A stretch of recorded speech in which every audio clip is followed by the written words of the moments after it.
Hi guys, welcome back to our channel honours English. आज हम एक famous figure of speech metonymy करने जा रहे हैं, जिसे हिंदी में लक्षणा अलंकार कहते हैं।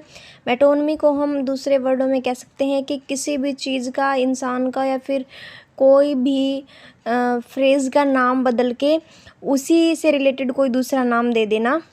Metonymy Greek for a change of name, मतलब मेटोनमी एक ग्रीक वर्ड से लिया गया है जिसका मतलब होता है चेंज ऑफ ए नेम, किसी नाम का बदलाव। Metonymy is a literal term for one thing apply to another. Means metonymy एक ऐसी लिटरेरी टर्म है जिसके अंदर एक चीज़ के ऊपर दूसरी चीज़ अप्लाई की जाती है, which it has become closely associated because of the recurrent relation in common experience। Means इसके अंदर एक ऐसी चीज़ दूसरी चीज़ पर अप्लाई की जाती है जो क्लोजली एसोसिएट होती है एक दूसरे से कॉमन एक्सपीरियंस में। Thus the crown or the scepter can be used to stand for a king।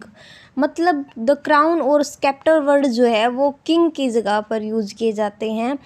And Hollywood for the film industry, और हॉलीवुड पूरी फिल्म इंडस्ट्री को दिखाता है। अब इसका एक एग्जाम्पल देख लेते हैं। Milton can signifies the writings of Milton. मतलब यहाँ पर ये कहने की कोशिश की गई है कि जहाँ पर भी मिल्टन लिखा हुआ होता है सेंटेंस के अनुसार, ऐसा नहीं कि हर कहीं पर जहाँ पर मिल्टन लिखा हुआ होता है वहाँ पर यही मतलब होता है। मिल्टन रिप्रेजेंट करता है राइटिंग्स ऑफ मिल्टन, जैसे कि I have read all of Milton, मैंने मिल्टन के सारे वर्क्स, उसकी जितनी भी राइटिंग्स है वो पढ़ रखी हैं। तो यहाँ पर जो ऑल ऑफ मिल्टन है वो मिल्टन की सारी राइटिंग्स को प्रेजेंट कर रही है।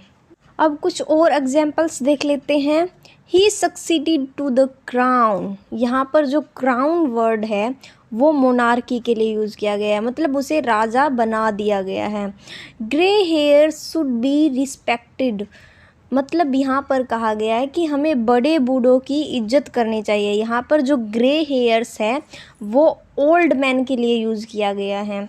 ही ड्रंक द कप, इसके अंदर ये नहीं कहा गया कि वह कप को पी गया, इसके अंदर वो चीज़ कही गई है जो कप के अंदर थी, वो उस चीज़ को पी गया जो कप के अंदर थी। यहाँ पर जो कप वर्ड है वो उस चीज़ को प्रेजेंट करता है जो उसमें थी। I have never read Homer, मतलब मैंने कभी भी होमर के वर्क्स नहीं पढ़े। यहाँ पर जो होमर है वो अपने वर्क्स को प्रेजेंट कर रहा है। तो इस तरह से मेटोनमी का लिटरेरी डिवाइस के रूप में या फिर फिगर ऑफ स्पीच के रूप में यूज़ किया जाता है, जिससे हमारी लैंग्वेज, हमारी जो पोएम्स होती है वो और ज़्यादा अट्रैक्टिव होती है। तो आई होप कि आपको मेटोनमी समझ में आ गई होगी।